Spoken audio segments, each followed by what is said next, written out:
और अब तफसील मेट्रो प्रीति की आखिरी रसूमात की तैयारियां मुकम्मल कर ली गई हैं। उनके आबाई जिला जंगांव के कोडाकुंडा मंडल के गिरी तांडा में आखिरी रसूमात अदा की जा रही हैं। कल रात पोस्टमार्टम के बाद प्रीति के जस्द खाकी को उनके आबाई गांव ले जाया गया।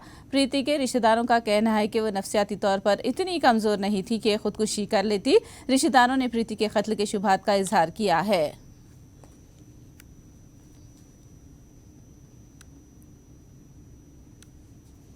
ఇదంతా చేయడు. హాస్పిటల్లో ఒక సీనియర్ చేస్తున్నాడు అంటే మళ్ళీ మిగతా వాళ్ళు ఏం చేస్తున్నారు, డాక్టర్ ప్రిన్సిపల్ వీళ్ళందరూ ఏం చేస్తున్నారు, హెచ్ఓడి ఏం చేస్తున్నాడు, ఇవి ఆయనకి కనిపించవా? ఆమెను ఏదో చేస్తున్నారు అంటే వాళ్ళకి ఎందుకు కనిపించదు? సో ఇదంతా కలిపి మర్డర్ చేశారు. మేము హైదరాబాద్లో ఎలా జాయిన్ చేశారు అంటే హార్ట్ అటాక్ అన్నారు. అలాంటప్పుడు ఆమె సూసైడ్ ఎక్కడ నుండి వచ్చింది? సూసైడ్ అని ఎట్లా తెలుస్తుంది? సరే, ఇప్పుడు ఆమెకు హార్ట్ అటాక్ అనే ప్రాబ్లమే ఉండదు, ఎందుకంటే నైట్ డ్యూటీ చేసిన అమ్మాయి, ఆపరేషన్ చేసిన అమ్మాయి సడన్గా హార్ట్ అటాక్ అనేది రాదు. ఆమెకి చిన్నప్పటి నుండి ఇప్పుడు ఏ హెల్త్ ప్రాబ్లమ్స్ లేదు. మా డాడీ రైల్వే ఎంప్లాయ్, మాకు రికార్డ్స్ ఉంటాయి. పుట్టినప్పటి నుండి ఇప్పటివరకు ఏమేమి మెడిసిన్ వాడిందో చెక్ చేయమనండి, విత్ రికార్డ్స్ ఉంటాయి మాకు. ఎందుకంటే రైల్వే డిపార్ట్మెంట్ కాబట్టి ప్రతి ఒక్క పేషెంట్ది రికార్డ్స్ పెడతారు, మాకు పాస్ ఉంటుంది. మీకు అంత ప్రాబ్లం ఉంది, ఆమెకు హెల్త్ ప్రాబ్లం ఉంది, ఆమె టాబ్లెట్స్ పడుతుంది, పోయి కనుక్కోమనండి. కానీ మాకు మిస్టరీ కావాలి. సూసైడ్ కేసు అని అంటున్నారు. అదేమన్నా హ్యాంగింగ్గా? సూసైడ్ కేసు అంటే క్షణికంగా ఆవేశం చేసుకొని ఇట్లా కాలితో స్టూల్ని తల్లేసి హ్యాంగ్ అవ్వడానికి ఆ సిరింజ్కి ఒక లోడ్ చేయాలి. నేను ఒక డాక్టర్ని, నాకు కూడా తెలుసు హౌ టు అంటే ఎట్లా ఇవ్వాలి లిగ్నోకైన్ అనేది కూడా, ఎడెస్థెటిక్స్ ఎంత ఇవ్వాలనేది చాలా కష్టమైన పని అది. దాన్ని ఒక అమ్మాయి, ఇంత చదివినటువంటి అమ్మాయి, MD anaesthesia second year first year చేస్తున్న ఒక అమ్మాయి, ఎంతో 2 సంవత్సరాలు కరోనాలో మృత్యుతో పోరాడి కరోనాలో ఉన్నటువంటి జనాల్ని అక్కడ సేవ చేసిన ఆమె, 6 సంవత్సరాలు ఎంబీబీఎస్ చదివిన అమ్మాయి, అదేవిధంగా పీజీ ఎంత నేషనల్ లెవెల్లో ఒక 500-600 ర్యాంక్ తీసుకొచ్చి ఈరోజు ఎండి అనెస్థీసియా ఫస్ట్ ఇయర్ చేస్తున్నటువంటి కేఎంసీలో సీట్ వచ్చి ఇక్కడ చేస్తున్నటువంటి అమ్మాయి ఎలా అంత డేర్గా అంటే మానసిక స్థితి ఏ విధంగా కోల్పోతుంది? అదంతా తప్పండి. ఏదో జరిగింది, ఆ జరిగింది అనేది తెలవాలి. అది ఆత్మహత్య, హత్య అనేది క్లియర్గా ఒక సిట్టింగ్ జడ్జి తోటి కనుక దర్యాప్తు చేయిస్తే తప్పకుండా రిజల్ట్ అనేది వస్తుంది. ప్రభుత్వాన్ని మేము వేడుకునేది ఒకటే, ప్రభుత్వం చేయాల్సింది చేస్తుంది, కానీ ఇంకా ఇప్పుడు ఆ ఇంట్లో ఒక ఉన్నత స్థాయి ఉద్యోగం, గ్రూప్ 1 స్థాయి ఉద్యోగం ఇవ్వాలి. అదేవిధంగా ₹1 ఎక్స్‌గ్రేషియా ఇప్పుడే తక్షణమే ప్రకటించాలనేది మా ప్రధానమైన డిమాండ్. ప్లస్ ఒక సిట్టింగ్ జడ్జి తోటి దర్యాప్తు చేయించి అతన్ని శిక్షించి तेलंगाना के बीजेपी कायदीन को मरकजी बीजेपी हाईकमान से दिल्ली आने का बुलावा आया है। कल दोपहर 12 बजे अमित शाह से तेलंगाना बीजेपी कायदीन की मुलाकात होगी। इसी ज़मन में बीजेपी कायदीन दिल्ली रवाना हो रहे हैं। खबर है कि इस इजलास में पार्टी प्रोग्रामों और कायदीन के दरमियान तालमेल पर तबादिले ख्याल किया जाएगा।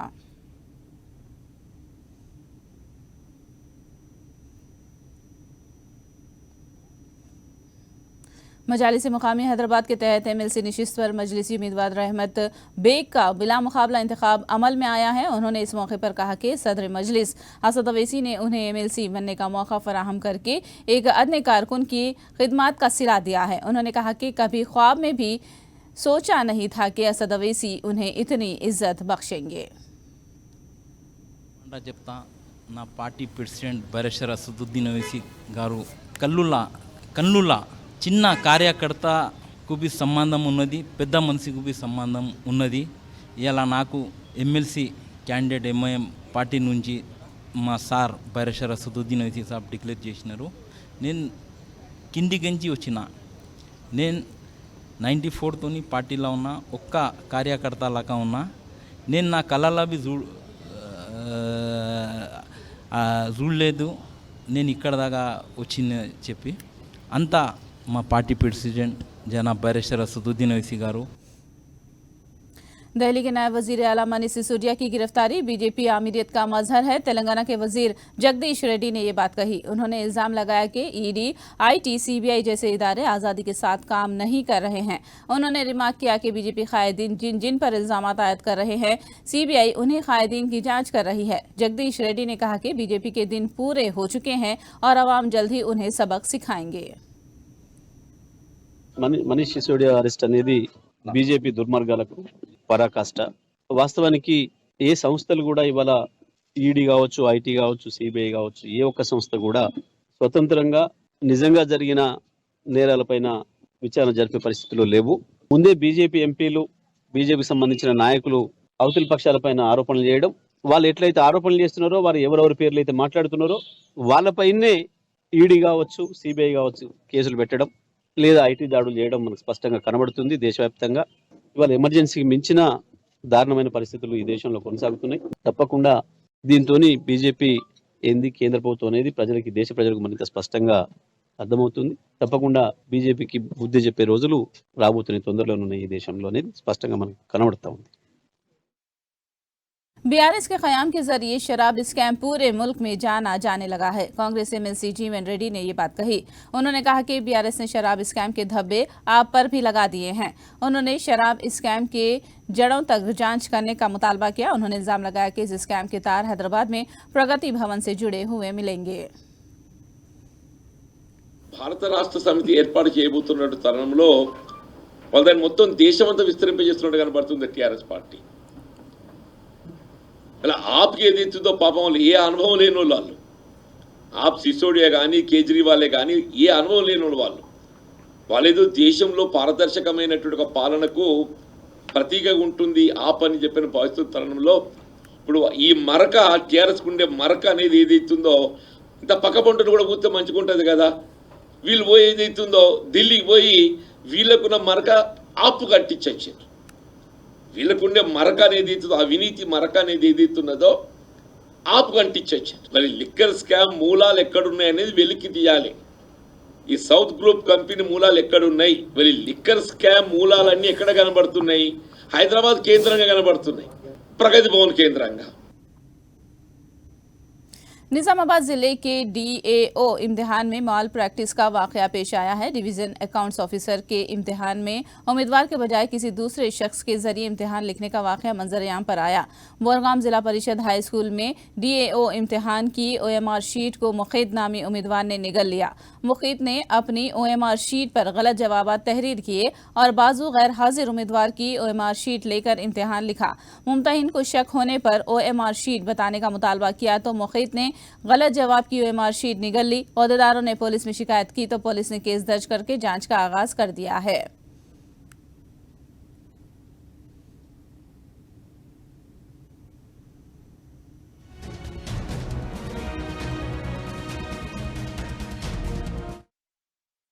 निजामाबाद में एक मामर खातून कुत्ते के काटने से जख्मी हो गई। कुत्ता काटने का ये वाकया कामारेड्डी के गंधरी मंडल के वेंदरकल में पेश आया है। जख्मी खातून की संपंगी एलवा की हैसियत से शिनाख्त की गई है। जख्मी खातून का कामारेड्डी के अस्पताल में इलाज किया जा रहा है। मुकामी लोगों ने आवारा कुत्तों को पकड़ने के लिए मुहिम चलाने की मांग की है। 28 मार्च को एपी के सदर मुकाम केस के मुतालिक सुप्रीम कोर्ट में समाअत होने वाली है। सदर मुकाम से मुतालिक पिटीशन की जल्द समाअत करने की एपी हुकूमत की दरख्वास्त पर अदालत उज़्मा ने मुस्बत रद्द-ए-अमल जाहिर किया है और इस ज़िमन में समाअत की तारीख का ऐलान किया है। 28 मार्च की तारीख मुकर्रर की है। Justice KM. जोसेफ, जस्टिस नागर रत्ना पर मबनी 2 रुकनी बेंच सदर मुकाम केस की समाअत करने वाली है।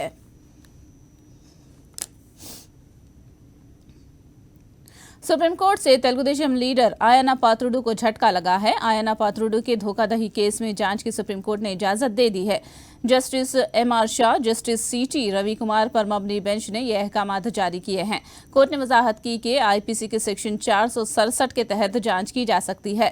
सुप्रीम कोर्ट ने हाई कोर्ट के फैसले को खारिज कर दिया है।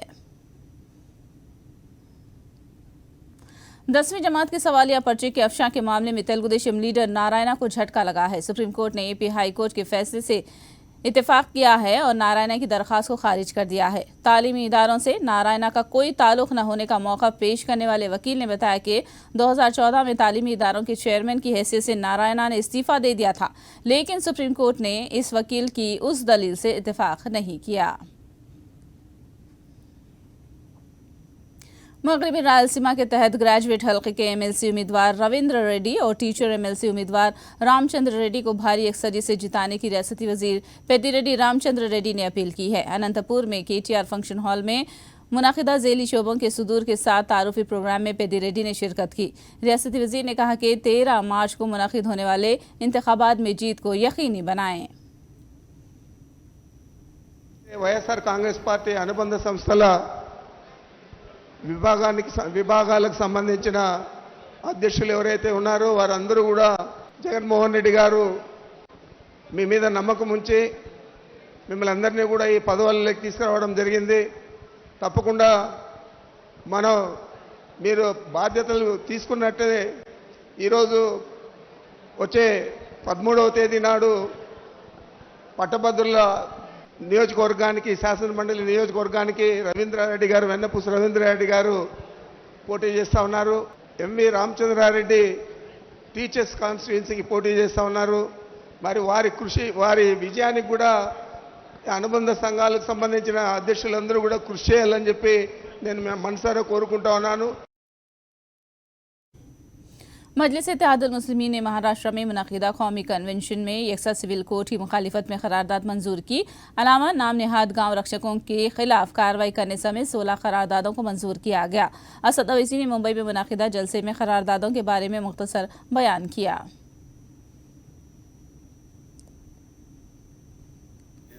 दो रोज़ा कौमी कन्वेंशन में मजलिस इत्तेहादुल मुस्लिमीन ने 16 रेजोल्यूशन करारदाद को मंजूर किया, जिसमें हमने इस बात को कहा कि मरकजी हुकूमत नरेंद्र मोदी की भारत में यूनिफॉर्म सिविल कोड को नाफिज ना करे, क्योंकि यूनिफॉर्म सिविल कोड भारत के संविधान के आर्टिकल 29 के तहत जो भारत के मुसलमानों को, आदिवासियों को उनके कल्चर का प्रोटेक्शन मिलता है, तो मेरे मजहबी जितने भी प्रैक्टिसेस हैं उसका प्रोटेक्शन, उसका तहफ़्फ़ुज़ मुझे भारत की आइन की आर्टिकल 29 के तहत मिलता है, जो एक अनफेटर्ड फंडामेंटल राइट है। हमने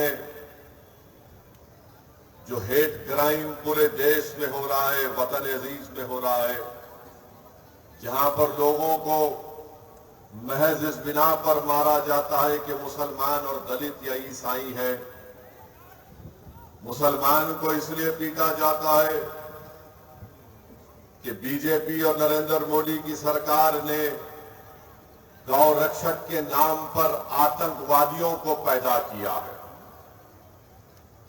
ये गाय के रक्षक नहीं है, बल्कि आतंकवादी हैं, दहशतगर्द हैं, टेररिस्ट हैं। हम यकीनन जो कानून है जिसमें कहते हैं कि गाय को नहीं काटा जा सकता, हम उस कानून को मानते हैं, मगर आखिर ये कौन लोग हैं जिनको भाजपा ने, बीजेपी ने ऐसे ग्रुप को तैयार किया जिनका मकसद ये है कि जो दाढ़ी और दिखती है, सर पे टोपी दिखती है, उसको मारते हैं, पीटते हैं, उसकी बेइज्जती करते हैं। शराब स्कैम के इल्जाम में गिरफ्तार दिल्ली के नायब वजीर आला मनीष सिसोदिया को आज अदालत में पेश किया गया है। सीबीआई ने अदालत से 14 दिनों की सिसोदिया को तहवील में रखने की मांग की है।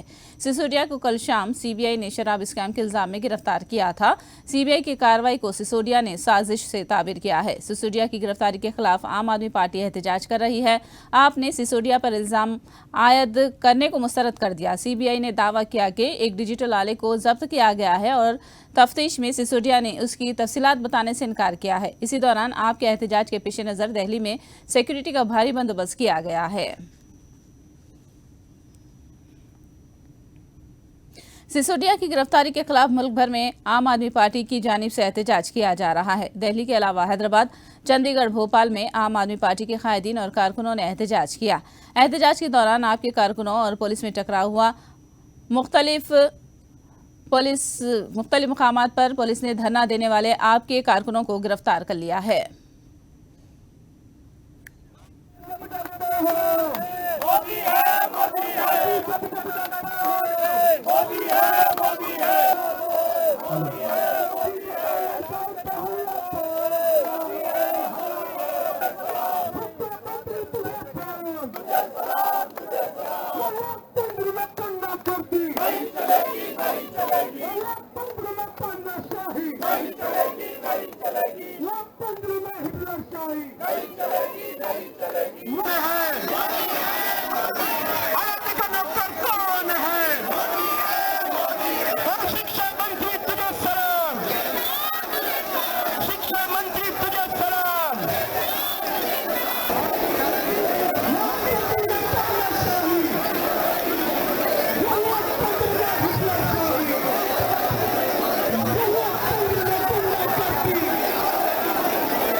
आप आप के एमपी संजय सिंह ने सिसोदिया की गिरफ्तारी की मजम्मत की। उन्होंने कहा कि सिसोदिया एक मिसाली वजीर तालीम है जो बच्चों का मुस्तकबिल संवार रहे हैं और उन्हें सीबीआई अपनी जाल में फंसा रही है। ऐसी कार्रवाई कर सकती है। एक ऐसे शिक्षा मंत्री जिन्होंने पूरे देश को बेहतरीन शिक्षा का मॉडल दिया, एक ऐसे शिक्षा मंत्री जो पूरी दुनिया को अपने शिक्षा मॉडल से प्रेरित कर रहे हैं। आप उस मनीष सिसोदिया को गिरफ्तार कर रहे हैं जो दिल्ली के लाखों बच्चों का भविष्य सुधारने के लिए काम कर रहे हैं। और दूसरी तरफ मोदी जी के जो मित्र हैं अडानी, वो लाखों करोड़ का घोटाला कर रहे हैं लेकिन उन पर कोई कार्रवाई नहीं हो रही। अकेले अडानी को मोदी जी ने कोयला दे दिया, गैस दे दिया, बिजली दे दिया, पानी दे दिया, सड़क दे दिया, सीमेंट दे दिया, स्टील दे दिया, सी पोर्ट दे दिया, एयरपोर्ट दे दिया। उस अडानी के पोर्ट पर हजारों करोड़ की ड्रग्स पकड़ी जाती है, कोई कार्रवाई नहीं। उस अडानी के नाम पे लाखों करोड़ का भ्रष्टाचार अभी खुलकर सामने आता है, उस पर कोई कार्रवाई नहीं। मैं पूछना चाहता हूं मोदी जी से, आप अपने मुंह से अडानी का नाम क्यों नहीं लेते, जिसकी बदौलत करोड़ों लोगों का पैसा एलआईसी में डूब रहा है, एसबीआई में डूब रहा है। आपकी हिम्मत नहीं है आप अडानी का नाम ले सके, आपकी हिम्मत नहीं है मोदी जी। साबिक वजीर हर्षवर्धन ने दावा किया है कि सिसोदिया के खिलाफ सीबीआई सबूत रखती है। उन्होंने तंज किया कि जो बोया वो पाएगा।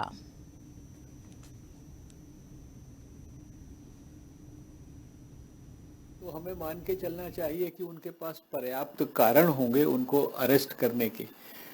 उनके कारणों पर तो मैं कोई कमेंट नहीं कर सकता क्योंकि मैं कोई इन्वेस्टिगेटिंग एजेंसी नहीं हूं, लेकिन जिस प्रकार से शराब की नीति के बारे में इतने महत्वपूर्ण प्रश्न भारतीय जनता पार्टी के दिल्ली से लेकर और राष्ट्रीय स्तर के स्पोक्स पर्सन्स ने आज तक आम आदमी पार्टी से और पर्टिकुलरली मनीष सिसोदिया जी से, दिल्ली के मुख्यमंत्री अरविंद केजरीवाल जी से पूछे हैं, उनका आज तक कभी भी पब्लिक डोमेन में कोई जवाब नहीं मिला है किसी को भी।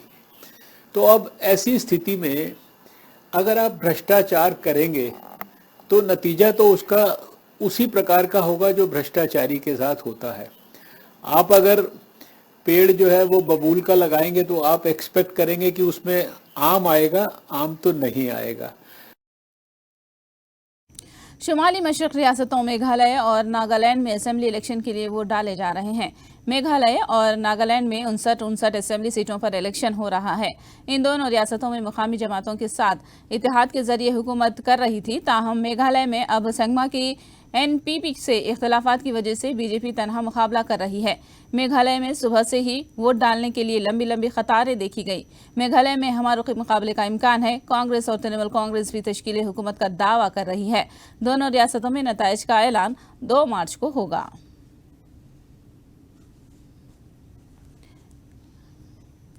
नागालैंड के वजीर आला नेल्गी रयू ने आज अपने हक़ राय दही का इस्तेमाल किया और अपने इख्तिदार को बरकरार रखने का दावा किया है। नागालैंड की 59 असेंबली सीटों के लिए 183 उम्मीदवार इंतखाबी मैदान में हैं। वज़ीर-ए-आज़म नरेंद्र मोदी ने कर्नाटक में शिमोगा एयरपोर्ट का इफ्तिताह अंजाम दिया। ये एयरपोर्ट 663 एकड़ पर मुश्तमिल है। इसकी तामीर पर 449.22 करोड़ का खर्चा आया है। वज़ीर-ए-आज़म मोदी ने एयरपोर्ट के इफ्तिताह के अलावा कर्नाटक में मुख्तलिफ तरक्याती कामों का इफ्तिताह अंजाम दिया, जहां अनकरीब इलेक्शन होने वाले हैं। वज़ीर-ए-आज़म मोदी ने शिमोगा एयरपोर्ट को कर्नाटक की रिवायत और टेक्नोलॉजी का आकाश करार दिया है।